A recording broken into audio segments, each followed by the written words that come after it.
Hi කොහොමද මගේ යාළුවෝ හැමෝම හොඳින් ඉන්න ඇති කියලා හිතනවා 2026 අලුත් අවුරුද්ද හැමෝටම සුබ අලුත් අවුරුද්දක් කියලා ප්‍රාර්ථනා කරනවා අකිමස්ටේ ඔමෙදෙතෝ ගොසයිමස් අපි ගෙදර කට්ටියත් එක්ක අපි ගියා නයිටවල තියෙන නරිට පන්සලක් මේ ජපානයේ තියෙන ගොඩක් ප්‍රසිද්ධ සහ ගොඩක් කට්ටිය ජනවාරි මාසේ පළවෙනි සතියේ වෙඳ පුදා ගැනීමට අලුත් අවුරුද්දක ආරම්භය මේ පන්සලට යනවා.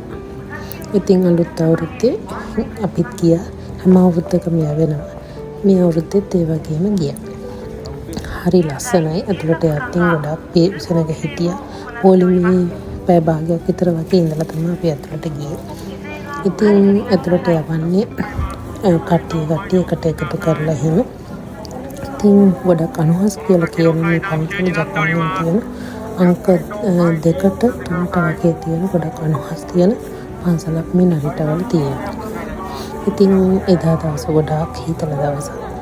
ඉතින් ජපාන් ජාතිකයෝ අලුත් අවුරුද්දක ආරම්භය සඳහන් කරන්න වයස් භේදයක් නැතුව හැමෝමලාම යනවා.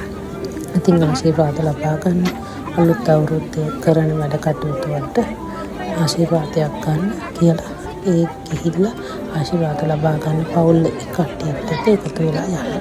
තැනක් තමයි එතන. ඉතින් අපිත් ගිහිල්ලා වෙඳ පුදා ගන්න ඒ දේවල් කරගෙන ආශිර්වාද ලබාගෙන අපි ආවා.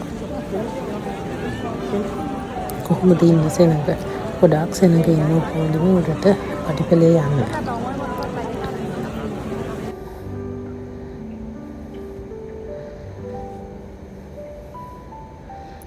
ඉතින් එහෙනම් ආයෙත් තවත් වීඩියෝ එකකින් හම්බ වෙමු. ඔයාලා හැමෝටම සුබ දවසක්. මතනේ